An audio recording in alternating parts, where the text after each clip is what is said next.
I am Akhilesh Tiwari from Vidya Bharati Saraswati Vidya Mandir inter college Jhansi से।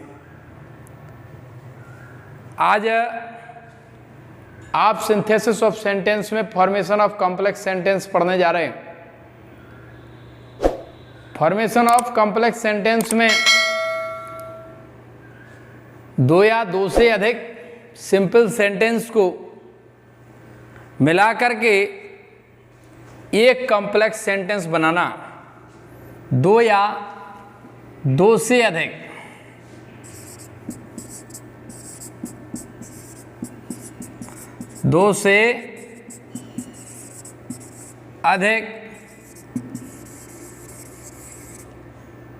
Simple sentence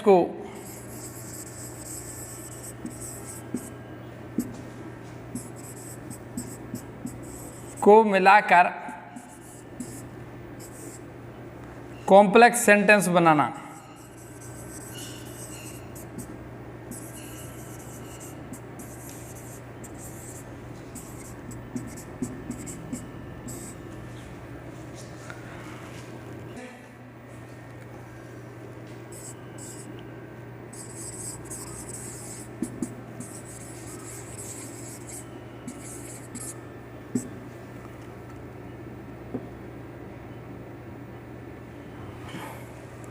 complex sentence में एक प्रिंसिपल क्लॉज होती है,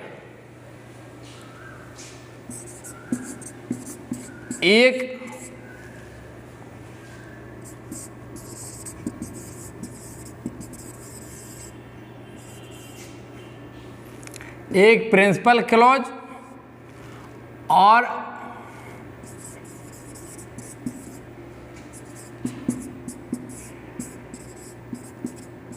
से सबऑर्डिनेट क्लॉज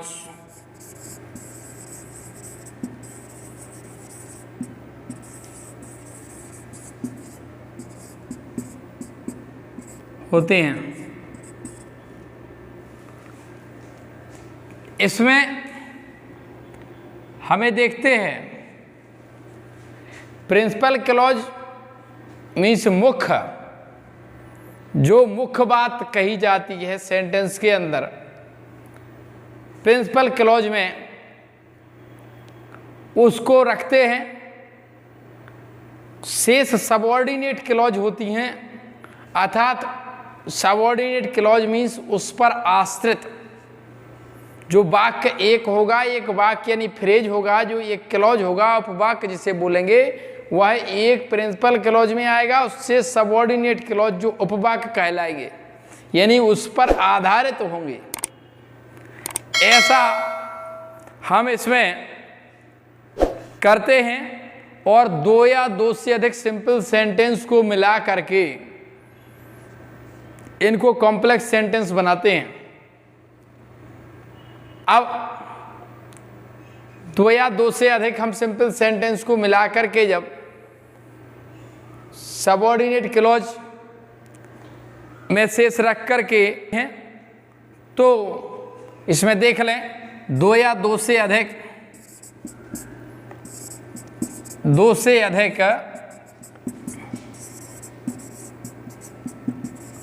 सिंपल सेंटेंस को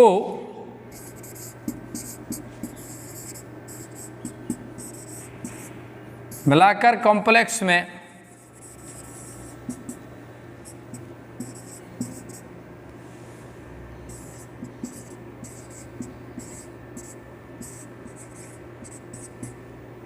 बदलते हैं या कॉम्प्लेक्स बनाते हैं। अब ये ध्यान रखना है, सिंपल सेंटेंस में जो हमारे सिंपल सेंटेंस दिए हुए हैं उनमें क्या है, ये देखना है कि सबसे पहले प्रिंसिपल क्लॉज किसको रखते हैं, कौन सा प्रिंसिपल क्लॉज होना चाहिए, ये विशेष रूप से देखने की है। सबऑर्डिनेट क्लॉज जो हमारे हैं वो कौन कौन से हैं, उसमें हम सबऑर्डिनेट क्लॉज में किसको रखें, तो इसके लिए हमें सबऑर्डिनेट क्लॉज को भी जानना चाहिए। तो हम देखते हैं जो सबऑर्डिनेट क्लॉज है, वो सबऑर्डिनेट क्लॉज नाउन क्लॉज जो कितने हैं सबऑर्डिनेट क्लॉज में, एक तो नाउन क्लॉज, एक नाउन क्लॉज और दूसरा एडजेक्टिव क्लॉज।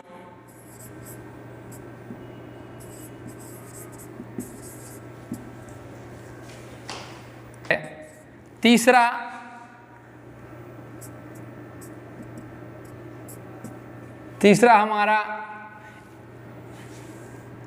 जो एक और जो तीसरा क्लॉज है वह है हमारा एडवर्ब क्लॉज, जो एडवर्ब की तरह कार्य करता है, एडवर्ब क्लॉज है और वह एक एडवर्ब की तरह कार्य करता है, इसलिए उसे एडवर्ब क्लॉज नाम दिया। और एडवर्ब क्लॉज सिंपल सेंटेंस से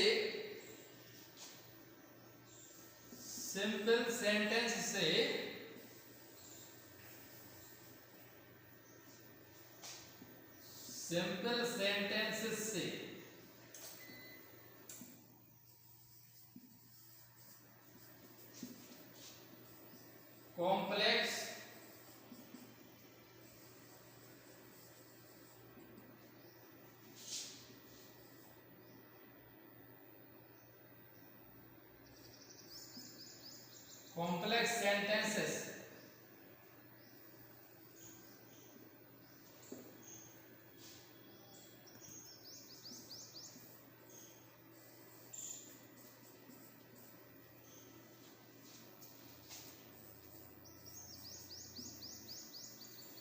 कैसे कैसे नाउन क्लॉज का प्रयोग करके, एडजेक्टिव क्लॉज का प्रयोग करके और एडवर्ब क्लॉज का प्रयोग करके। नाउन क्लॉज का प्रयोग हम निम्न 5 प्रकार से करते हैं। Use of noun clause.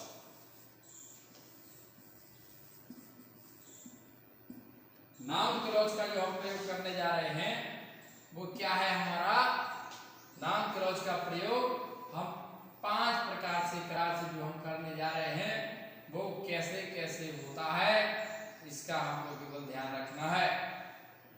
शेष हम इनको देखते हैं कैसे कैसे प्रयोग कर सकते हैं। सब्जेक्ट के रूप में, ऑब्जेक्ट के रूप में और कॉम्प्लीमेंट के रूप में। सब्जेक्ट, ऑब्जेक्ट, कॉम्प्लीमेंट और केस इन अपोजिशन के रूप में, ऑब्जेक्ट टू ए प्रपोजिशन के रूप में। ऐसे हम 5 प्रकार से नाउन क्लॉज से कॉम्प्लेक्स सेंटेंस बनाते हैं। तो सबसे पहले हम देखते हैं कैसे हम, फॉर एग्जाम्पल से सबसे पहले हम एक सब्जेक्ट के रूप में किस प्रकार से प्रयोग करते हैं नाउन क्लॉज का, वो हम देखेंगे एक एग्जाम्पल के माध्यम से। You are a thief. You are A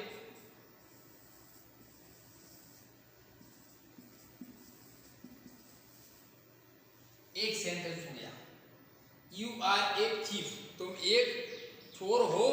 it is known, it is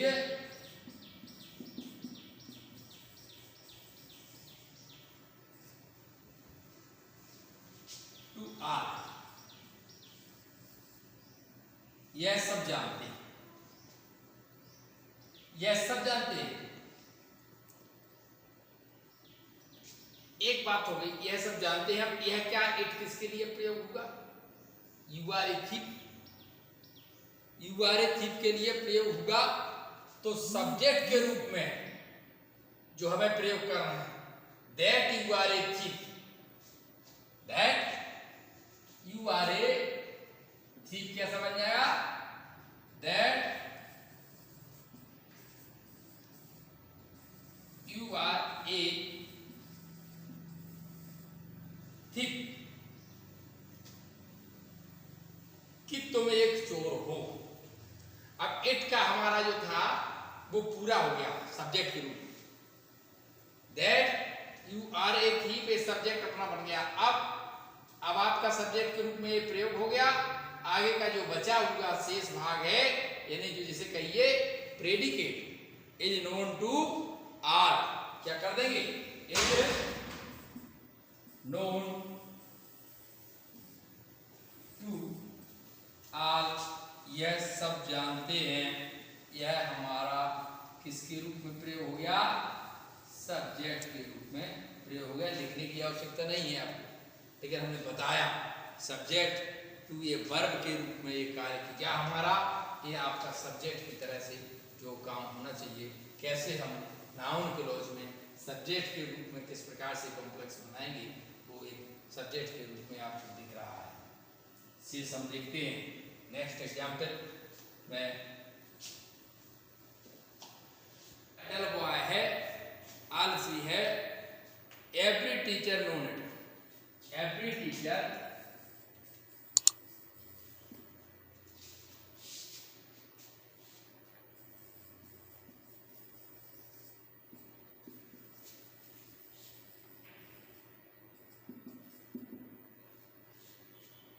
प्रत्येक अध्यापक इसको जानता है।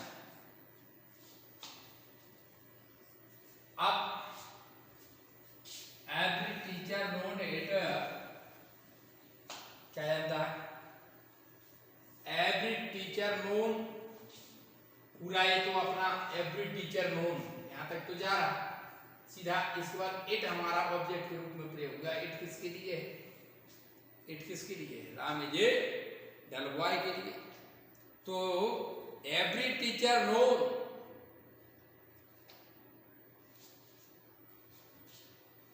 एवरी टीचर कैसा बना देंगे, एवरी टीचर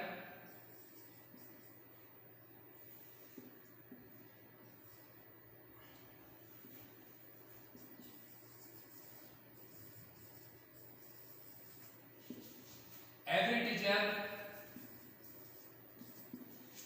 प्रत्येक अध्यापक जानता है। एवरी टीचर नोज, प्रत्येक अध्यापक जानता है, क्या जानता है, दैट कि क्या है, Ram is A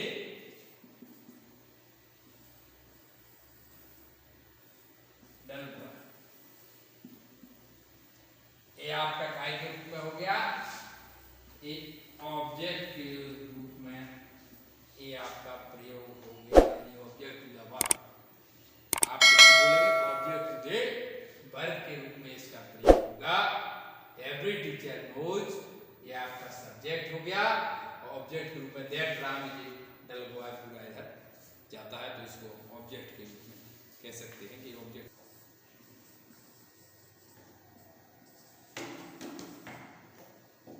I told you when that yesterday,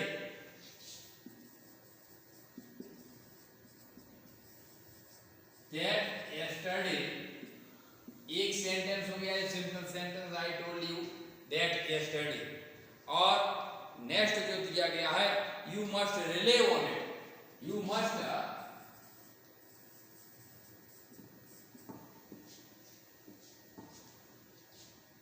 on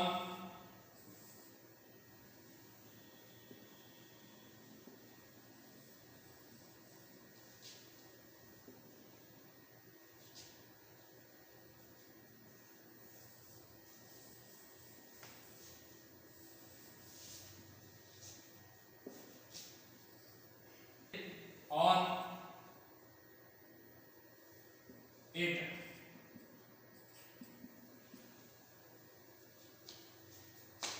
तो यू मस्ट क्या करना चाहिए, you must relay on it. हमें क्या करना है, इसमें देखना है जो हमारा I told you that yesterday, you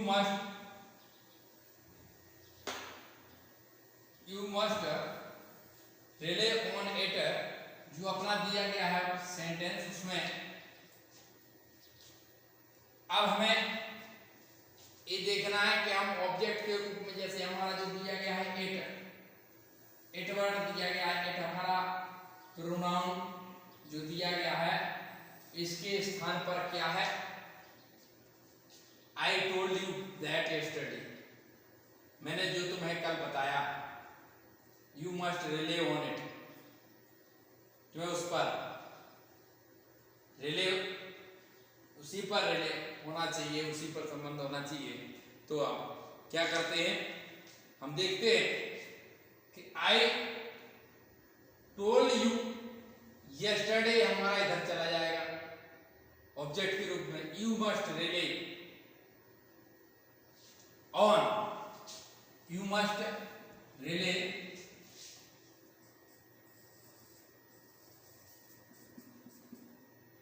you must rely on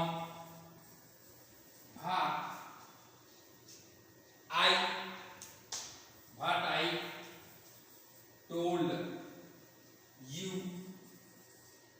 yesterday.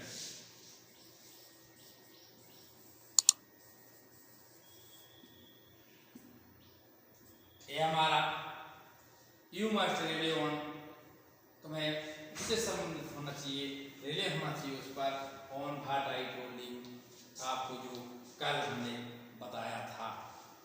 ये आप इसको देखेंगे तो हमारा ये यहाँ से अपना इट के स्थान पर जो आपका ऑब्जेक्ट के रूप में प्रयोग हुआ है वही ऑब्जेक्ट। एक सेंटेंस आपका, Ram has failed in the examination, the reason is his carelessness, Ram परीक्षा में असफल हुआ, the reason is his carelessness, कारण उसकी केयरलेस लापरवाही का है। तो दोनों सेंटेंस को हमें कॉम्प्लेक्स जब बनाएंगे तो इनको कॉम्प्लीमेंट के रूप में प्रयोग करें, कॉम्प्लीमेंट और पूरक। द रीजन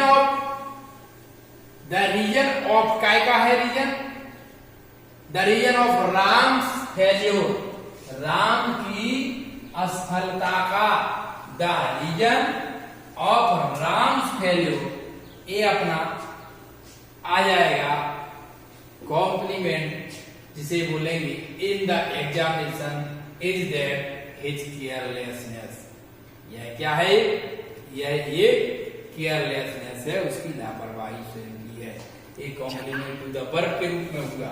नेक्स्ट देखते हैं एक और, जो अपना गांधीजीवाद सूट डेट, गांधीजीवाद सूट डेट, गांधी जी खत्म हो गए, ये अपना देखा गांधीजीवाद सूट डेट,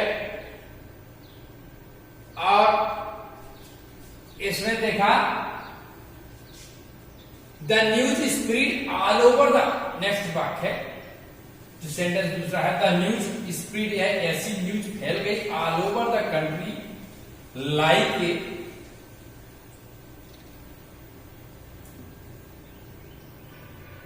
वेल फायर, एक जंगल की आग की तरह, ऐसे अपनी ऐसी न्यूज जो है वो एक जंगल की आग की तरह पूरे देश में फैल गई। अब इसको हमें कॉम्प्लीमेंट, उसको कॉम्प्लेक्स में बनाना है, तो हम देखते हैं कैसे बनाएं। इसको समझना पहले से है कि हम ये समझें किसका हम प्रयोग करें। द न्यूज, कौन सी न्यूज है, ये देखें न्यूज कौन सी है, द न्यूज कौन सी, that Gandhiji was shot dead, that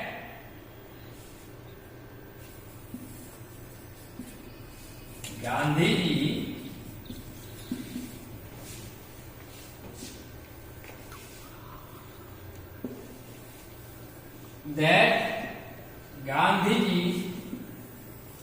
was sued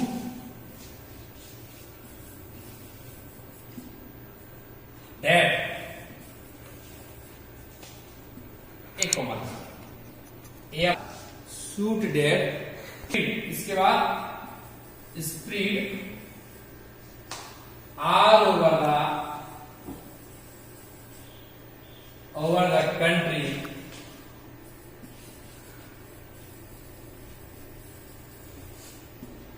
all over the country like a wildfire, ये जंगल की आग की तरह वो फैल गई। द न्यूज, और इसके बाद जो केस इन अपोजिशन में है कौन सी news, that Gandhi ji was shot dead, बस इतना अपना एक केस इन अपोजिशन में हो गया। इसके बाद आप स्प्रेड, दूसरा जो सेंटेंस था, the news spread all over the country like a wildfire, ऐसे ही आप जो कहते हो spread all over the country like a wildfire. तो आप देखते हैं इस प्रकार से हम formation of complex sentence noun clause का यूज करके बनाते हैं।